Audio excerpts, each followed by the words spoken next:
Hello YouTube, welcome to another video.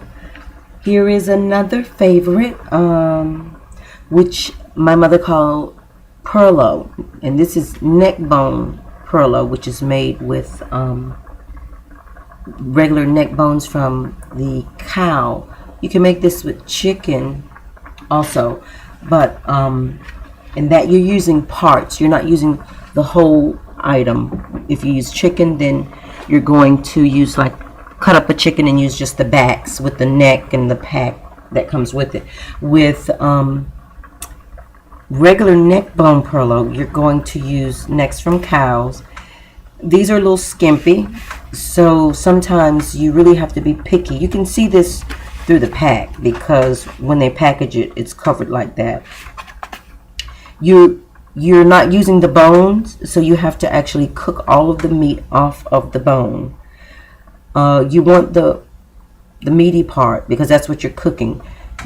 When you're purchasing these, see, that's meaty, and sometimes they'll trick you by putting the nice meaty ones up top. These little skimpy pieces, they don't have much meat on them, but since they're in the pack, we're going to use it. I'm not making a large pot of this. I'm just making a small amount. See, if you see this, a lot of these little small skimpy pieces, don't pick that pack. Just leave that pack where it's at and just keep browsing. You want, this is still a little too much fat on there for me, but some come really, really meaty. Like I said, they'll have quite a bit of meat on them.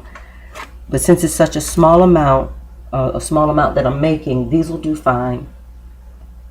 What you want to do is open your pack, rinse these off. It doesn't really matter how good you rinse these off because, well, if you want to do it like some people do, they just rinse them off, then cook them down, pull the bones out, and then add the other ingredients.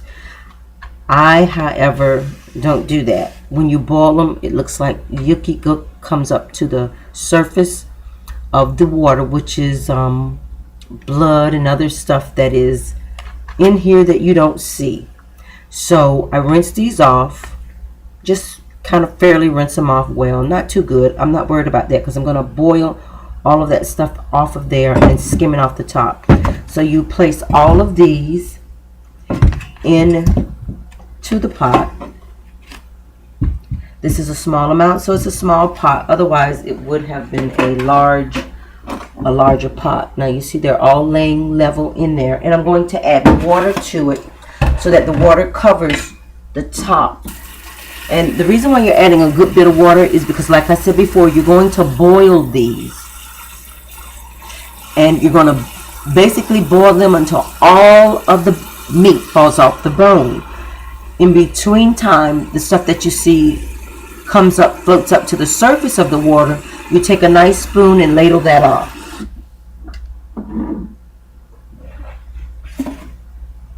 There. It's not quite to the top, but it's almost. That's quite a bit of water, but that's going to boil down. You must keep all of the meat covered that's going onto the stove, and you can add just a touch of salt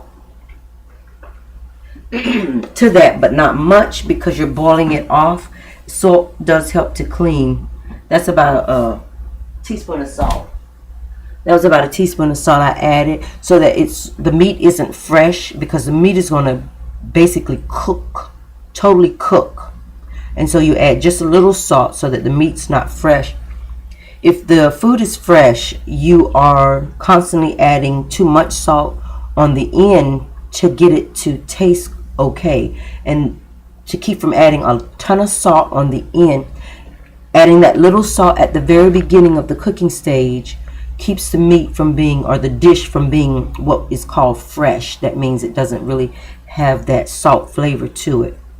And this is going to go on the stove, and as I said, you're going to watch it because it's going to continue to boil and boil and boil. You know it's ready when you can take a fork and stick in there and it kind of falls apart. Or you can just kind of take a piece out and rake the tongs of the fork across it.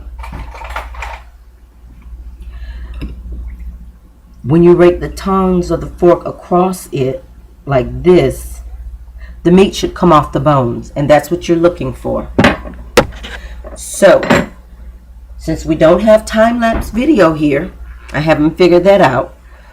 I'm going to put this on the stove, let it boil, watch it, and it may take about an hour. This is usually the longest dish that I cook.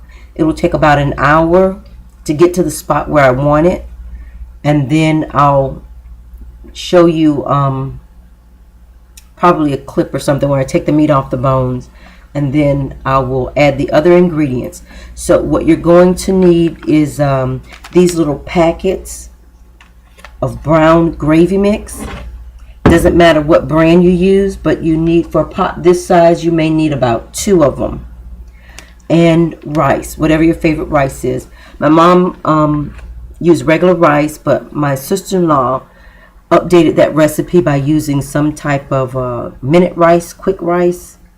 And you'll also need an onion.